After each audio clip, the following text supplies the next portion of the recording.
Hallo und herzlich willkommen zur 62. Folge von Suzerain.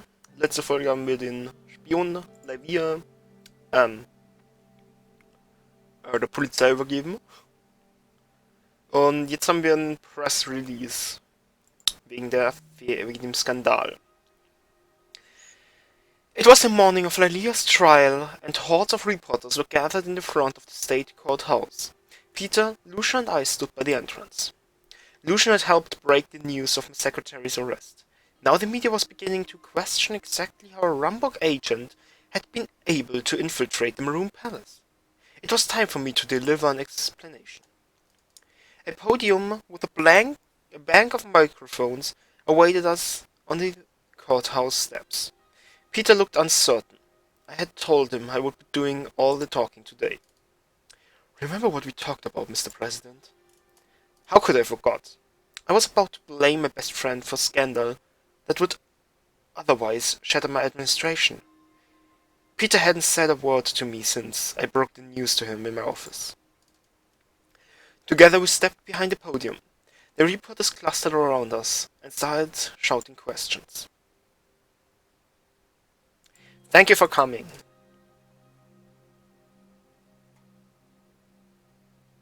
As you are aware, Alana Vance, the Rambok spy who posed as my secretary, is currently on trial for espionage.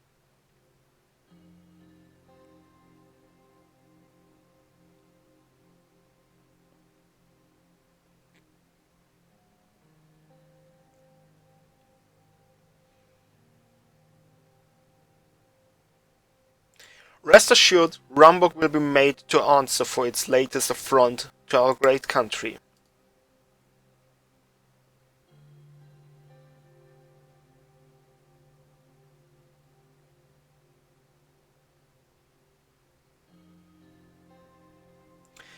However, the fact remains that she should never have been allowed to access sensitive government information.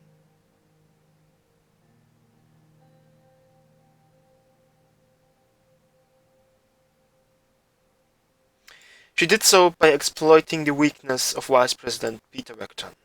The journalists gasped and murmured.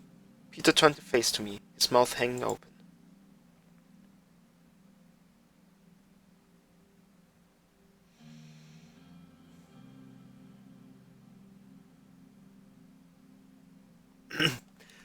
Mr. Recton's recklessness, to say nothing of his betrayal of Swedish values, has disgraced my administration.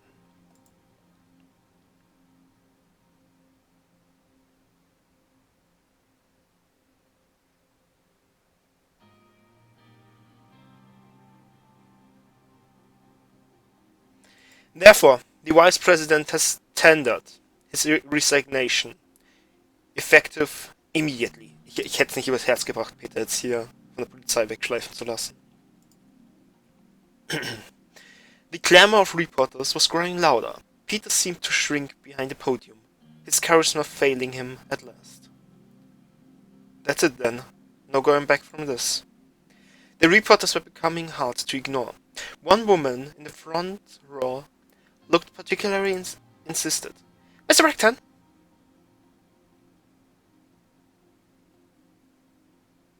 I will be answering all questions on the Vice President's behalf.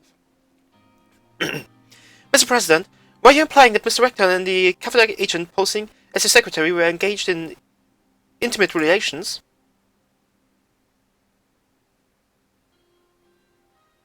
Yes. Were you aware of this when it was happening? No. Lucian interjected. Neither the President nor the Vice President will be taking any more questions. Thank you. The reporters reluctantly dispersed. Lucian, Peter and I looked at each other for what seemed like an eternity. Finally, Peter lowered his eyes. I guess I'll go to the palace and start packing my things then. I'll come with you. Peter shook his head. I watched him descend the courthouse steps to his car alone. A shame about your friend, Mr. President. but it appears you will make it out of the unscathed. Of course, there's now the matter of replacing both your secretary and your vice president.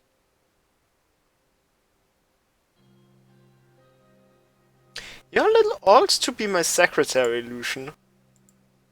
Very funny, sir. We walk back up the stairs to the courthouse to watch the rest of the trial.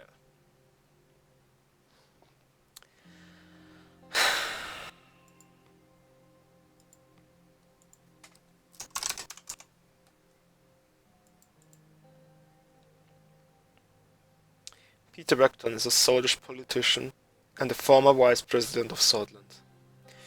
He used to be a member of the United Sweden Party and previously served as an MP from 1938 to 1952, and as a vice president from 1953 until his dismissal in 1956.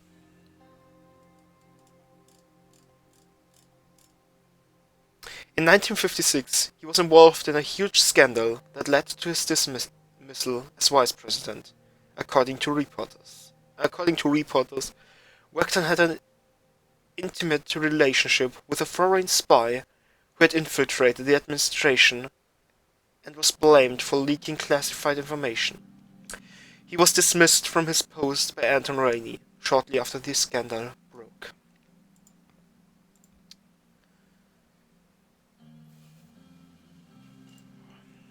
Ich würde sagen, das war's mit der Folge. Es tut mir im Herzen weh, Peter jetzt so am Boden zu sehen, aber muss sein.